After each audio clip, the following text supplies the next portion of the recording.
When certain politicians and the media use the term muscular liberalism, that's just another word for racism and Islamophobia. This stance on Islam has led them into primary schools to ascertain why young girls wear the hijab, as it could be interpreted as a sexualization of these young girls. I say shame on Ofsted for victimizing young girls, for choosing to wear religious articles of clothing. There is no such measure made for other religions or other articles of religious wear. This stance has other ramifications. It signals to the British public and emboldens groups such as EDL, BNP and other fascist and racist groups that women are oppressed by Islam, are made insubordinate to the men that supposedly forced them to wear it, and that it is the job of the British state to liberate us. We reject this imperialistic saviour thinking.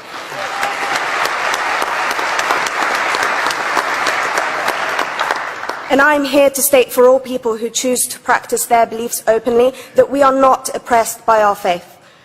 Islam is not one homogeneous block. There are Muslim women who do not wear the hijab, and that is their interpretation of their faith.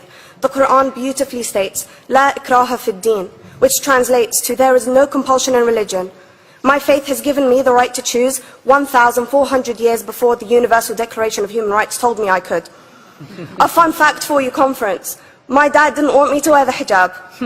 I chose to. Those of faith, thank you. Those of faith should have the right to choose to wear their articles of faith. Sikhs wearing the turban, Jews wearing the kippah, or Christians wearing the crucifix. Practicing my right to freedom of expression through the hijab empowers me and other women like me to know that we are able to make decisions for ourselves. Through the hijab, women like me feel empowered to overcome the social expectations of sexualization that is relevant and has currently resulted in many cases of anxiety and worse. I can speak for myself and others like me. At school, I was able to focus more on the thoughts that were running through my mind than how good I looked to the world.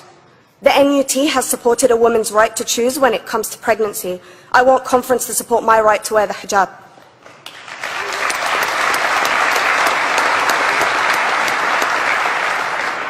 How I choose to practice my faith is clearly displayed for all to see. This makes me the target of hate crime.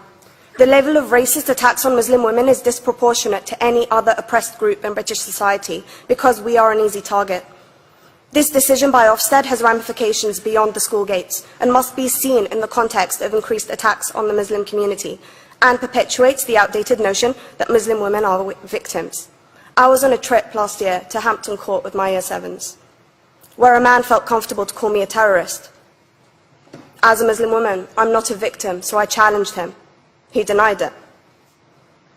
I'm sure you've heard of the Punish a Muslim Day. It's been spoken about a few times already this morning. And as a Muslim, I'm actually quite optimistic.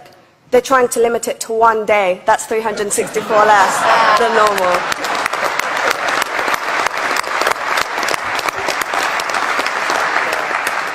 But let's be clear, conference. Islamophobia and other forms of racism affects non-Muslims too. If we don't challenge this stance as a collective, we may turn into a society like France, where women are forced by the law to choose between their faith and their education, their faith and their right to work in the public sector, their faith and their right to enjoy a day out by the seaside with their families. I want to end by stating that I came to this country as an 8-year-old refugee. We are Palestinians, forced out of our land in 1948. We lived in third world conditions, similar to those in Calais for 60 years.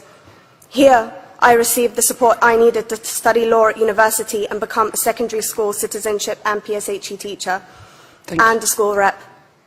An injury to one is an injury to all, and I want to thank the Union for its stance on all oppressed groups, in particular mine, Palestine.